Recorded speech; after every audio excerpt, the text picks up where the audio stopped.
آگے چلتے ہیں آیت نمبر 5. وَلَقَدْ زَيَّنَّا السَّمَاءَ الدُّنْيَا بِمَصَابِيحَ وَجَعَلْنَاهَا رُجُومًا لِلشَّيَاطِينِ وَأَعْتَدْنَا لَهُمْ عَذَابَ السَّعِيرِ. ہم نے تمہارے قریب کے آسمان کو عظیم الشان چراغوں سے آراستہ کیا اور انہیں شیاطین کو مار بھگانے کا ذریعہ بنا دیا. ان شیطانوں کے لیے بھڑکتی ہوئی آگ ہم نے مہیا کر رکھی ہے. جن لوگوں نے اپنے رب سے کفر کیا ان کے لیے جہنم کا عذاب ہے اور وہ بہت ہی برا ٹھکانہ ہے. جب وہ اس میں پھینکے جائیں گے تو ان کے دہاڑنے کی ہولناک آواز سنیں گے اور وہ جوش کھا رہی ہوگی، شدت غضب سے پھٹی جاتی ہوگی. ہر بار جب کوئی گروہ اس میں ڈالا جائے گا اس کے کارندے ان لوگوں سے پوچھیں گے کیا تمہارے پاس کوئی خبردار کرنے والا نہیں آیا تھا، تاکہ ان کی حسرت میں اور اضافہ ہو. اور وہ جواب دیں گے ہاں، خبردار کرنے والا ہمارے پاس آیا تھا مگر ہم نے اسے جھٹلا دیا اور کہا کہ اللہ نے کچھ بھی نازل نہیں کیا، تم بڑی گمراہی میں پڑے ہوئے ہو. اور وہ کہیں گے، اب جو وہ کہیں گے یہ بہت ہی امپورٹنٹ بات ہے، اور اگر کسی کو اس دنیا میں سمجھ آ جائے تو آپ سمجھ لیجئے کہ اس کا عمل انشاءاللہ تعالی بدل جائے گا. کیا کہیں گے؟ وَقَالُوا لَوْ كُنَّا نَسْمَعُ أَوْ نَعْقِلُ مَا كُنَّا فِي أَصْحَابِ السَّعِيرِ. اور وہ کہیں گے کاش ہم سنتے یا سمجھتے رہتے تو آج اس بھڑکتی ہوئی آگ کے سزاواروں میں نہ شامل ہوتے. اس طرح وہ اپنے قصور کا خود اعتراف کر لیں گے. لعنت ہے دوزخیوں پر. اب آپ ذرا دیکھیے کہ یہاں جو بات آ رہی ہے اس آیت میں، آیت نمبر 10 میں نے آپ کے سامنے رکھی اور آگے بھی ہم دیکھ لیتے ہیں. فَاعْتَرَفُوا بِذَنبِهِمْ فَسُحْقًا لِأَصْحَابِ السَّعِيرِ، کہ وہ اپنے قصور کا ایک خود اعتراف کریں گے. اور پھر آگے اللہ تعالیٰ نے فرمایا کہ لعنت ہے دوزخیوں پہ. لعنت یعنی رحمت سے اللہ کی دوری ہے ان کے لیے. اب دیکھیے یہاں پر ہم دیکھتے ہیں کہ یہ جو ایک ریگریٹ ہے ان لوگوں کی جب یہ جہنم کی میں جا رہے ہیں اور مطلب چلے گئے ہیں اور ان کو اس وقت احساس ہو رہا ہے کہ ہم کیا غلطی کر کے آئے. تو پہلی غلطی جو ان کو فوراً کلک کر رہی ہے اور ان کے دماغ میں جو پہلی بات آ رہی ہے وہ آ رہی ہے کہ کاش ہم دنیا میں سنتے یا سمجھتے رہتے. یہ ماضی استمراری ہے، ٹھیک ہے. کنہ کا جو لفظ آ رہا ہے نا تو ماضی استمراری کے لیے استعمال ہوتا ہے، یعنی پاسٹ کنٹینیوس ٹینس. یعنی کیا مراد ہے کہ ایک دفعہ نہیں، ہم سنتے ہی رہتے سمجھتے ہی رہتے. کس چیز کو سنتے سمجھتے رہتے؟ جو سوشل میڈیا کی خبریں ہوتی ہیں، واٹس ایپ کے میسیجز ہوتے ہیں، یا یوٹیوب کی ویڈیوز ہوتی ہیں بیکار قسم کی، لغو قسم کی. ظاہر ہے میں یہاں قرآنی لیکچرز کی بات نہیں کر رہی، آپ سمجھ رہے ہیں نا. میرا مطلب کہنے کا یہ ہے کہ موویز کے ڈائلاگس یا میوزک یہ سنتے رہتے، میوزک سنتے رہتے. نہیں، ناٹ ایٹ آل. یہ تو قرآن کی بات ہے نا. تو کیا بات ہو رہی ہے یہاں پہ کہ کاش ہم قرآن کو سنتے رہتے اور سمجھتے رہتے. کاش ہم رسول جو ہمارے پاس پیغام لائے ہم ان کی بات کو سنتے اور سمجھتے رہتے. کاش ہم خود بھی اپنے دماغ پہ غور و فکر کر کے اللہ کی بات کو ایویلیٹ کر کے، یعنی ایک آیت کو اپنے سامنے رکھ کے اس کو سنتے بھی اور پھر سمجھتے بھی اور اس میں سے اس کا سبق بھی نکالتے، نصیحت بھی اپنے لیے حاصل کرتے رہتے. اور جو ایک بڑی امپورٹنٹ بات میں آپ کے سامنے کہوں گی نا کہ ان کے ریگریٹ میں نا کنٹینیوٹی ہے. یہ نہیں کہہ رہے ہیں کہ کاش ہم نے ایک دفعہ قرآن کا کورس کر لیا ہوتا، کاش ایک دفعہ ہم نے قرآن پڑھ کے سمجھ لیا ہوتا، بلکہ وہ کہہ رہے ہیں کہ ہم پڑھتے اور سمجھتے رہتے اور سنتے رہتے. وجہ کیا ہے؟ دیکھیں بات کیا ہے کہ دیکھیں میری آپ کو ایک نصیحت ہے، کیونکہ تقریباً آپ اس کے قرآن کے اینڈنگ کے اوپر ہیں اور اللہ کے فضل و کرم سے اللہ نے ہم سب پہ کوئی ایکسٹرا آرڈنری ہم پر احسان فرمایا ہے کہ ہمیں یہ توفیق دے دی کہ اتنی آزمائش والی سچویشن میں الحمدللہ اللہ تعالیٰ نے ہمیں الحمدللہ اس مقام پہ پہنچا دیا ہے کہ آج ہم 29 پارہ اللہ کے فضل سے کر رہے ہیں.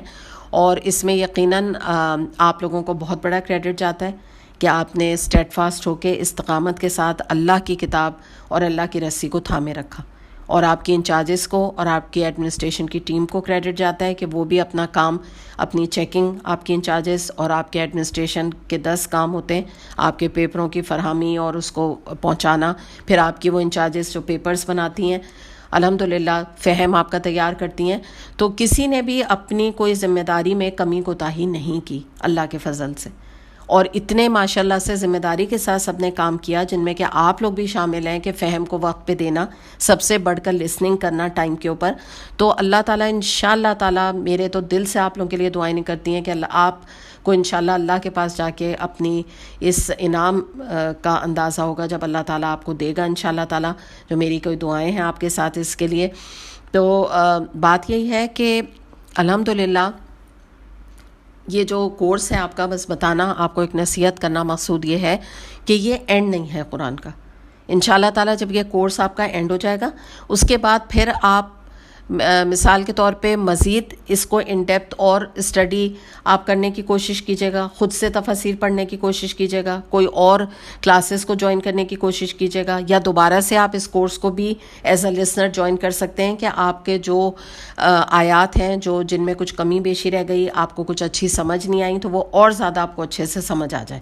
تو ہمارے تو ماشاءاللہ سے جو ابھی بھی فہم القرآن کے اسٹوڈنٹ ہیں، یہ بعض ہمارے بہت ہی پرانے اسٹوڈنٹ ہیں جو کہ میرے فرسٹ بیچ سے چل رہے ہیں الحمدللہ. تو وہ تو ان کا دل نہیں بھرتا قرآن سے الحمدللہ. پہلے بھی انہوں نے قرآن کیا، پھر سیکنڈ بیچ میں ایکسپلور دا قرآن کے بعد فہم القرآن میں کیا، اور اس کے بعد اب دوبارہ سے ماشاءاللہ سے تھرڈ بیچ میں بھی وہ اب باقاعدہ یعنی سرٹیفکیٹ کورس اب کر رہے ہیں. تو یہ تو ایک لگن اور محبت کی بات ہے.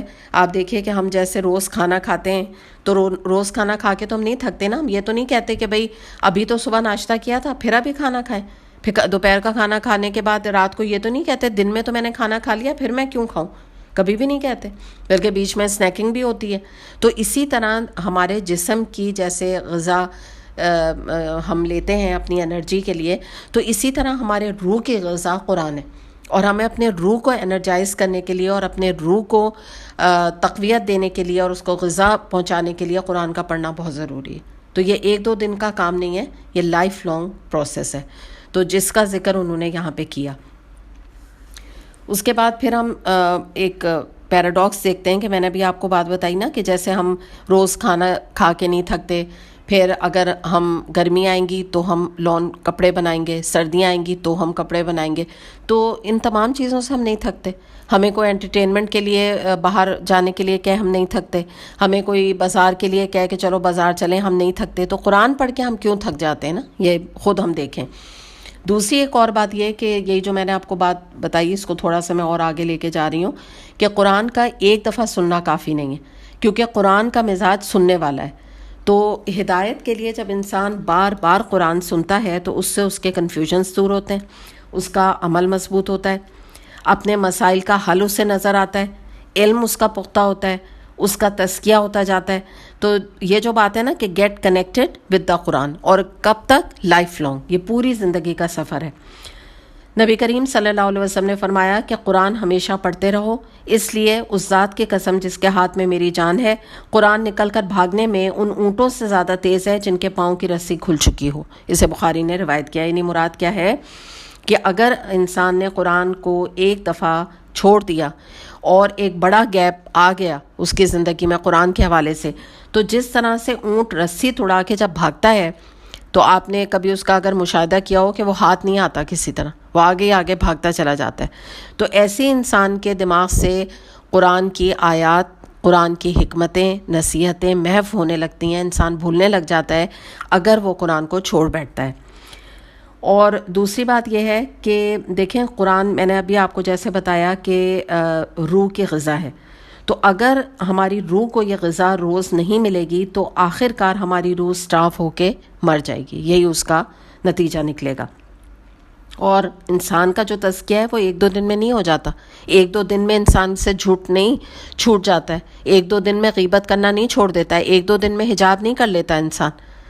اس کا ایک ٹرانسفارمیشن میں ایک وقت لگتا ہے اور یہ لائف لانگ پروسیس ہوتا ہے. تو انسان جب قرآن پڑھتا رہتا ہے، سمجھتا رہتا ہے، سنتا رہتا ہے، تو ہوتا کیا ہے کہ اس کی غلطیاں، اس کے اندر سے اس کی برائیاں، اس کے گناہ نکلتے چلے جاتے ہیں، آئیڈینٹیفائی کرتا جاتا ہے وہ قرآن کی روشنی میں، اور وہ اپنی اصلاح کرتا ہی چلا جاتا ہے.